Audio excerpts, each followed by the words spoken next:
to my channel. If you are new here, welcome. My name is Cheri. I post new videos every week, and right now I'm filming a bunch of Disney planning videos. So if you're planning a trip to Disney, be sure to subscribe. Today we're talking about when is the best time to go to Disney World.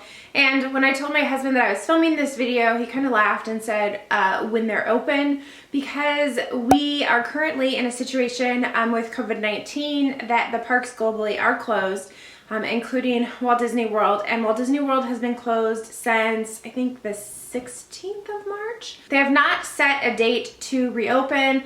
However, I think that they are trying to open on June 1st. You currently cannot make reservations, hotel reservations for Walt Disney World. The first available date that you can make a reservation is June 1st.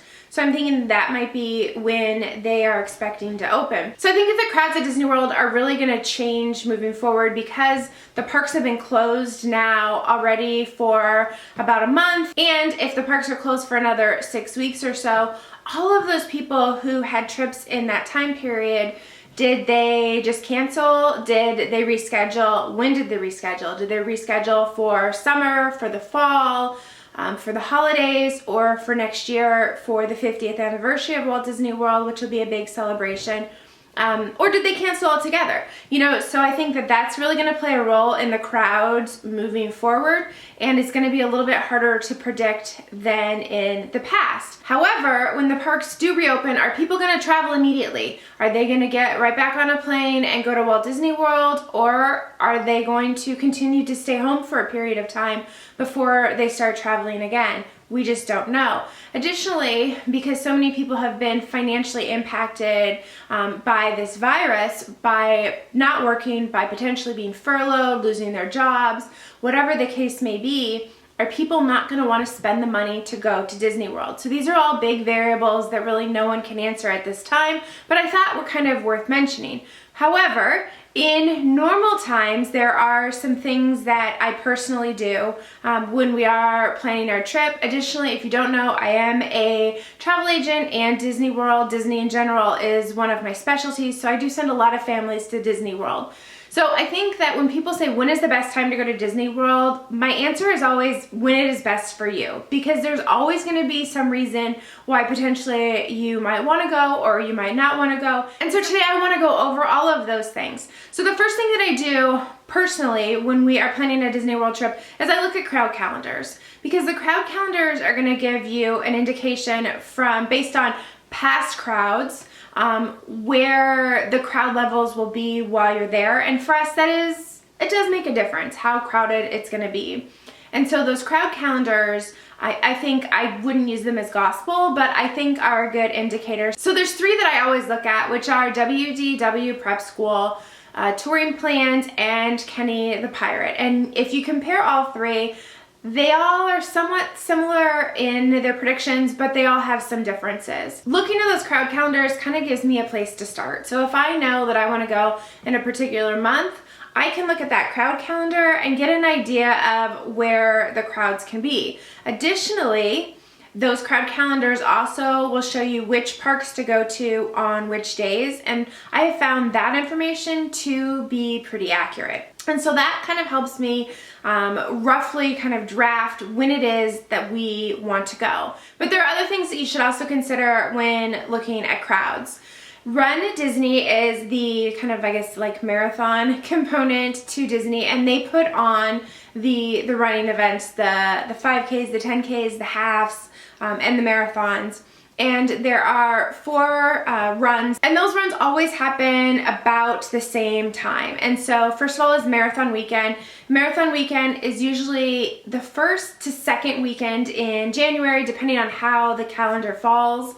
That brings in quite a few people. It's right after the holiday. That's a time that we have gone before, and the crowds are not too bad because everyone has kind of gone back to school already. And then really more adults kind of come in for the Marathon Weekend. The second one is the Princess Half, and that always happens the second to third week in February. And that is always kind of a tough time because it often coincides with like President's Day weekend, or like our schools here get a midwinter break, and it's always kind of around that time. The third Run Disney event is the Star Wars Run Disney, and that always happens in April. I think it always happens in April, and that will vary when it happens. I think it's based on Easter. It never will happen like on Easter weekend. So that date does kind of move. And the fourth marathon is the Wine and Dine half marathon, and that always happens in like really late October to early November. I think it just depends once again on how the calendar falls, but it always coincides with the Food and Wine Festival. So those marathons will bring people in. Usually those things happen like on a Thursday, Friday, Saturday, Sunday, kind of depends on which event, but kind of in that area. But a lot of people will come in earlier, and so you'll see crowds start to arrive earlier in the week for those events. The next thing to consider are the cheer, the dance, the Pop Warner competitions, and those happen a lot. They happen I don't want to say every month during the year, but it feels like there's always some type of like competition going on there, and a lot of that has to do with the Wide World of Sports complex. And so I haven't really seen that much of a jump in crowds because a lot of times we've been there during cheer events, and I think a lot of times they're in activities during the day, and you will see the parks maybe a little more crowded in the evening, but I wouldn't say that it impacts it that greatly in the parks, at least in my experience when I've been. However, if you are staying at the All-Star resorts, particularly the All-Star Sports Resort, that is where they put a lot of the people coming to those competitions. That's where they put them. We have stayed at All-Star Sports during a cheer competition, and it was crowded. It was very crowded. The lobbies were crowded.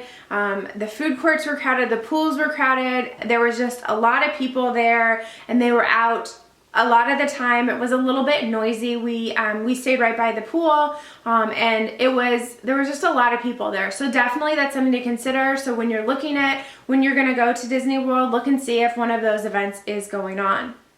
Okay, next is school holidays, and this is such a double-edged sword because a lot of people can only go if you're a teacher, if you have children, specifically if you have like older children who can't really miss school. You can really only go to Disney World during school holidays, and of course so many other people are in the same boat as you. It makes the parks really crowded during those times. So I made a list of different holidays to think about because not every school gets all of these holidays, so you might not even kind of think about it. But Martin Luther King Day, President's Day, or like the President's Weekend. A lot of times you'll get like Lincoln and then like Washington's birthday, or some combination of that. Midwinter break, our schools do get a midwinter break. Spring break, and spring breaks vary across the country. I have seen spring breaks as early as like the first week in March, and some people get their spring break the week after Easter. So that's like a 6 plus time period where people can have spring breaks. I think traditionally most schools are going to have it the week before Easter, but it does vary, and so that spring break period is pretty wide. Memorial Day, of course, summer. Summer is not as crowded as it used to be. It used to be that the summer crowds were intense, but in the last few years, I think that the crowds in summer have kind of tapered off. And it's more spread out during the year, and there's some things we'll talk about in a second that I think Disney has done to kind of spread those crowds around, but it is a busy time. And then particularly the 4th of July.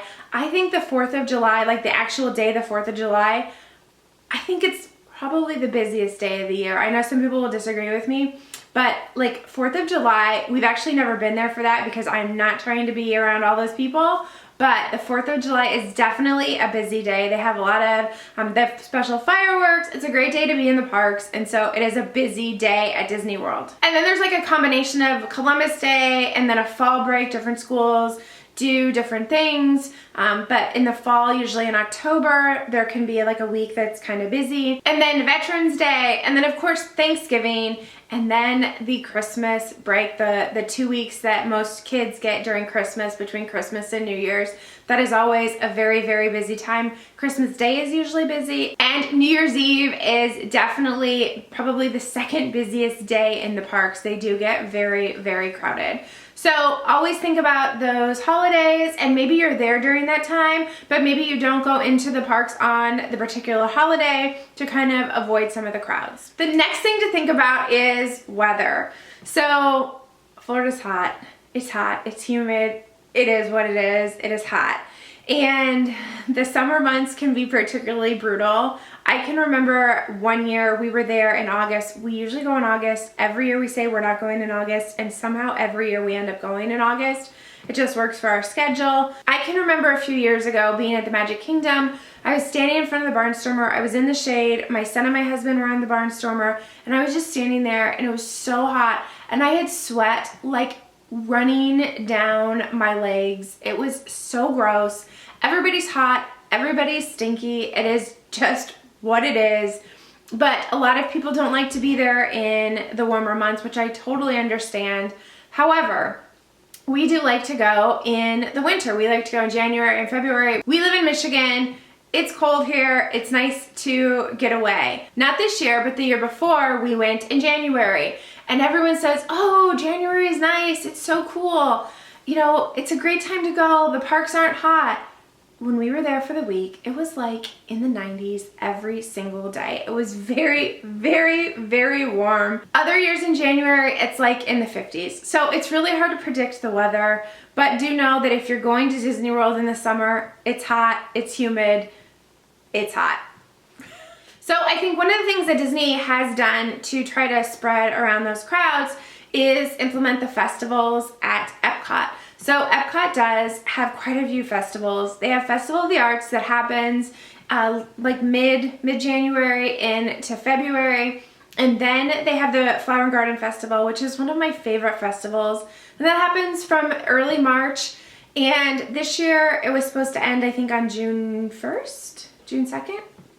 And so I feel like it gets maybe a little bit longer, a few days longer every year, but it usually ends kind of at the end of May, or this year, like I said, in the first few days of June.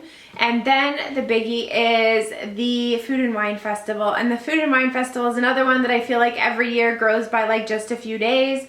Last year it went from, I think, mid-August, late August, until November, like right before Thanksgiving. I think it ended like on the 22nd or so of November. So that one is one of the big ones that does get a little bit longer. And then there's the Festival of the Holidays at Epcot, and one of the big draws to the Festival of the Holidays is, of course, the Candlelight Processional, which does bring a lot of people in. The other kind of festival, we'll call it, is at Hollywood Studios during the holidays, where they have a couple of special events. They have the Jingle Ball, Jingle Bam. They have Sunset Seasons Greetings, which I love. And then they have the decorations in Toy Story Land. And I know that's not really a festival, but it is a big draw, I think, to Hollywood Studios, in addition to other things. So that is definitely another reason why people do visit during the holidays. I think the two real big holiday events are Mickey's Not So Scary Halloween Party, which happens like mid-August and goes until, depending on the calendar, usually like November 1st, maybe November 2nd, just kind of depends. And then Mickey's Very Merry Christmas Party, which will start a few days after the last Halloween party. They kind of try to start to turn the park overnight. And so that happens, so we'll say like November 4th, 5th, and goes until, I think the last one is usually like December like 20th, 19th, somewhere in there. Just depends on, like I said, the way the calendar falls. And then finally, when planning, is discounts. Disney World is expensive, I know. And in the past, Disney has often released discounts. Now, the discounts are never guaranteed, and we never know when they will go away, and we never really know when they're going to offer them, especially moving forward. A lot of times they will release these discounts in slower months, in times when they don't have as many bookings, to try to get more people into the park. So moving forward, I don't know what that's going to look like. They used to always offer free dining in the fall. In the last few years, we've kind of seen them pull back on that and restrict the dates more, and also offer that promotion earlier in the year than they had in the past. For people who had to cancel their trips because the parks are closed, they did offer a free dining promotion, but in order to qualify, you did have to have that canceled reservation. And so it's hard to say if they will offer another promotion in the fall or even next year. In 2021, I think that it was going to be a big year for Disney World. Because it will be the 50th anniversary, I think that they had some new rides planned to open. I think they had special celebrations planned. It's hard to say now with the financial impact of what's going on for everyone, including Disney World, if those things are going to continue to happen or if they're going to scale back. We just don't know. So I think because of current events, it's just really hard to predict what Disney World is going to look like when it reopens, what the crowds are going to be like, and really when the best time to go will be. Like I said at the beginning of the video, I think the best time to go to Disney World is when it's best for you, because you can always make it work. The one thing that I always say is that you just need to be flexible and be able to go with the flow. I would love for you to tell me in the comments below when your favorite time to go to Disney World is. Is it because of the weather? Is it because of lower crowds? Is it because of a festival or something else? Tell me. If you like this video, please give it a thumbs up. I would love for you to subscribe if you have not already. I post new videos every week. Thank you so much for watching, and we'll see you next time. Bye! I'm running out of time, every day goes by so fast, and every moment counts, baby, I don't wanna miss a thing. We can sleep under the stars, we can sleep under the stars, or hang out in hotel bars, driving somewhere in your car. We can sleep under the stars, we can sleep